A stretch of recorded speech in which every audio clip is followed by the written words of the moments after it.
Hey, what's up everybody? Welcome back. Brandon again. This is a full week of quarantine training, I guess you could say. This is going to be the full training week. What I'm going to try to do is put the exercise and what I did. So for this instance, 3x7, I'm not going to show you every single rep and set here just because that video would be very, very long and I don't have that much to say. I'm just going to try to talk through it. So this is actually the start of a new training block. I haven't put up any training videos since my meet.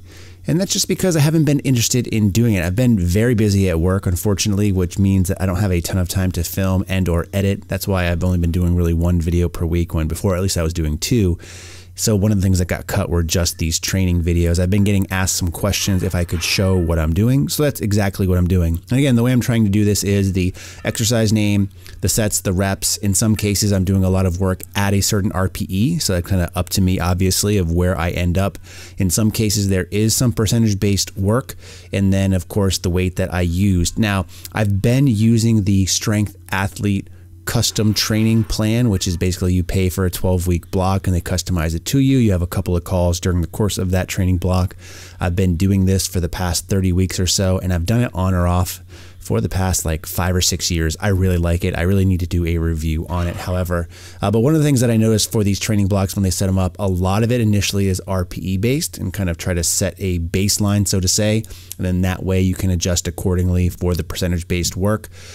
Because I've been doing this so long too, also for the main compounds, obviously it's a lot easier to do percentage based work because we have numbers to go off of.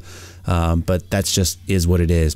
Now, I should actually talk about some of these exercises that I'm doing. You see right here, doing some curls with the 35-pound plates, which first of all, good for me. All plates matter, but also with the actual plates themselves instead of dumbbells, because if you guys follow me in some instances, you might know that I sold my Iron Master adjustable dumbbells. And even though it pained me to do so, I wasn't using them as much in this smaller setup. And I have some tricks up my sleeve for when we move into the new house, which hopefully will be in a couple of weeks. So let's actually talk about the exercises, like I said. So day 2. So right now I'm squatting 3 times per week. That's day 1, day 2, day 3. For those of you that want to know how far apart those days are, it's basically Monday, Tuesday, Thursday.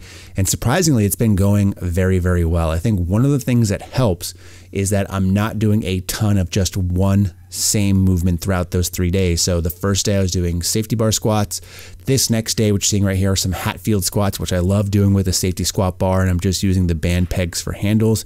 Allows you to use a lot of weight. And then on my day 3 is my back squat day, and it kind of sets the tone a little bit because I'm able to overload, or in some cases base it off of RPE based work before heading into that 3rd training day. I've also been trying to push the weights a little bit on some of these assistance exercises. That's one of the things Bryce Lewis, who's been doing my programming through the Strength Athlete, has really suggested. I do have the tendency to sandbag in some cases just because I'm trying to, number one, save myself for the rest of the training week, which gets progressively tougher. But also, I've been training long enough where I don't want to kind of bust my nut too early. And I hate to use that slang or that sentence, but that's really what it comes down to, because I don't want to necessarily get hurt, because overall my goal is to be able to train as long and as injury-free as possible. Now, speaking of injury-free, in my last meet, which I said is haven't really done any training videos since then, I have not deadlifted since that meet. Part of it is because passing out kind of freaked me out just a little bit, but also I wanted to see if it would alleviate some issues I've been having with my lower back and some of the scoliosis that I have. You guys might have noticed this in some of my previous videos when I'm doing a talking head video.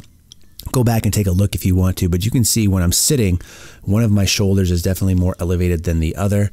This is a problem that I've had since I was in elementary school, and it just seems to be more pronounced in some cases more than other. I also think that the foam mattress that I've been sleeping on the past couple of years has kind of just shit the bed, no pun intended, and that it's just kind of affecting the way that I feel, because my back just doesn't feel right after sleeping, even if I'm not doing things like deadlifts. So the thought process behind eliminating deadlifts was for, number one, my mental health, but also for my overall health, where I thought I might actually kind of fix my lower back that way.